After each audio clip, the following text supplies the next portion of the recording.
itakuwa controversial, lakini siogopi kuisema.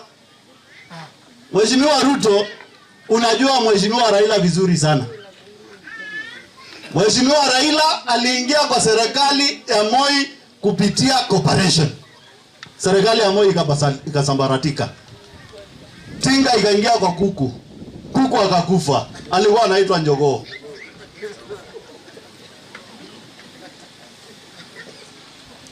Ikakuja serikali ya Mheshimiwa Kibaki. Ukasumbua Kibaki, ukapewa nusu mkate. Wewe Ruto ukiwa na yeye mkililia mkeka. Hiyo serikali ya Kibaki ni Mheshimiwa Kalonzo Musyoka alishikilia isipotee. Tukatoka kwa serikali ya Mheshimiwa Kibaki, tukaingia serikali ya Uhuru Muigai Kenyatta.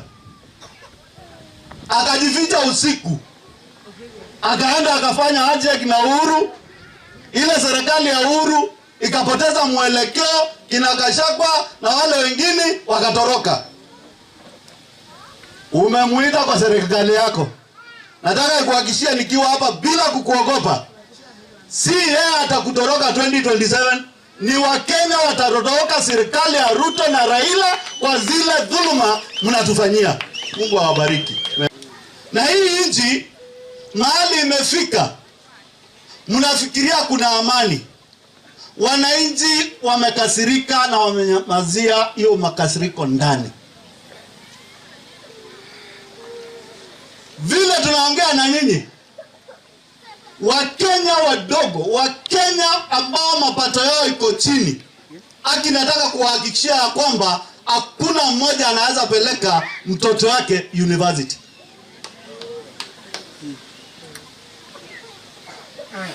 Maisha imekuwa ngumu.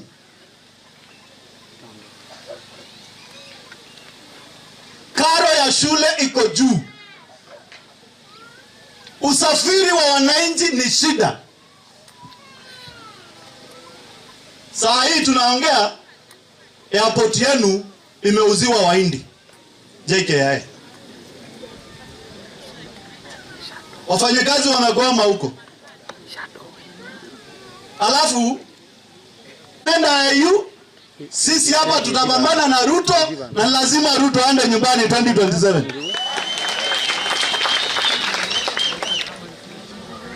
Let me tell Kenyans this, nikimaliza juu ya Soni. Siasa ya 2027 itajipanga February 2025. Na itajipanga na mambo matatu.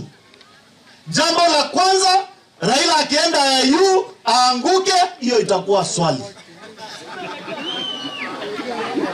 Jambo la pili ni Raila aende EU apite, itakuwa kizungumkuti hapa nyumbani. Na jambo la tatu, siasa ya 2027 itaelekezwa na wale watoto tunaita Gen Z. Na watu wale tunajua vile siasa inakaa, ndio unaona tumenyamaza. I mean business. Tukiwa jeleni, maneno ya 2027 ya urais wa nchi ya Kenya, tunasema mtu yule ambaye ataokoa nchi ya Kenya katika ukoloni mambo leo wa Mheshimiwa Ruto ni Mheshimiwa Kalonzo Musyoka. Minyororo ya ukoloni mambo leo lazima iishe. Mkoloni mambo leo wa kupandisha school fees lazima iishe. Mkoloni mambo leo wa kugadamiza kanisa lazima iishe.